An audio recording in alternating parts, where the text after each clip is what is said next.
Item hash SCP-101. Object Class Euclid. Special Containment Procedures.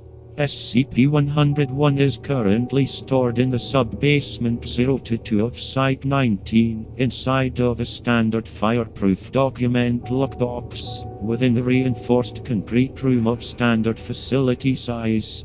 Said room has been fitted externally with a standard double-door airlock, and internally fitted with appropriate safety response equipment as well as biological response equipment. Only personnel of Level 3 are permitted to enter the SCP-101 holding room. Personnel of Level 2 or lower are permitted to interact with SCP-101 only with directives from Level 3 or higher personnel, or with standing directives. The airlock for SCP-101 is set to standard 10-10-minute cycle, during which standard screening scans for biological or environmental hazards will be made. SCP-101 is under standing directives for use during 0600 and 2000 hours. Outside of the airlock of the holding room for SCP-101, 2 Level 2 guards are to be posted at all times, with overlapping shifts. Description: SCP-101 appears as a satchel or bag of intermittent size, with observations ranging from an opening of 15 centimeters in diameter to 70 centimeters in diameter.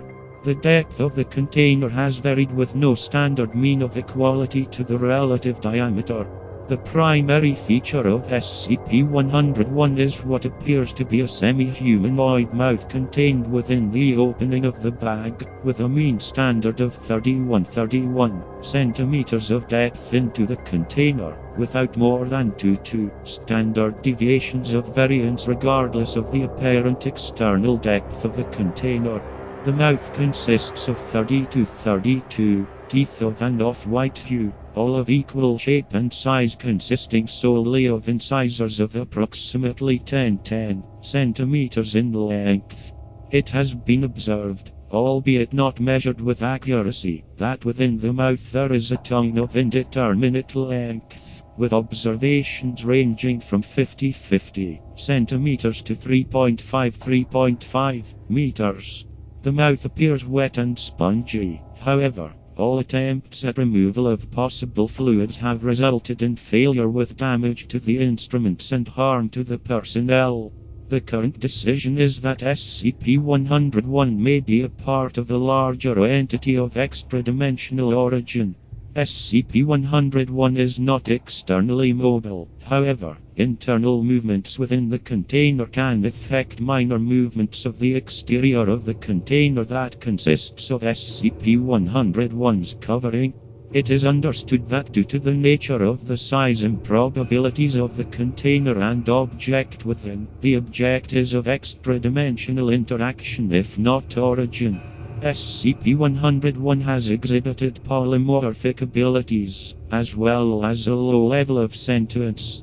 The photo on file depicts the item as it was discovered in 1979 in a remote area of the Cascade Mountains in the Pacific Northwest of the United States. Found along with SCP-101 was the decayed remains of a human, clad in a weathered black suit, seated upon an also weathered parachute, missing the right arm up to the joint of the shoulder, which appeared to have bite marks through the remaining bones, assumed to have been inflicted by SCP-101. Speculation as to the identity of this deceased individual has led researchers to the conclusion that this was one D.B. Cooper. Remains removed for the purposes of concealing the existence of SCP-101. SCP-101 has since changed appearance and shape, with the apparent end of enticing a subject into reaching within the container.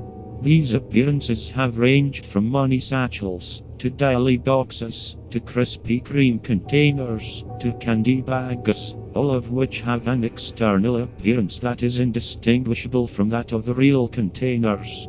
It has been proposed by Dr. that SCP-101 is semi-sentient in its attempts to lure subjects in.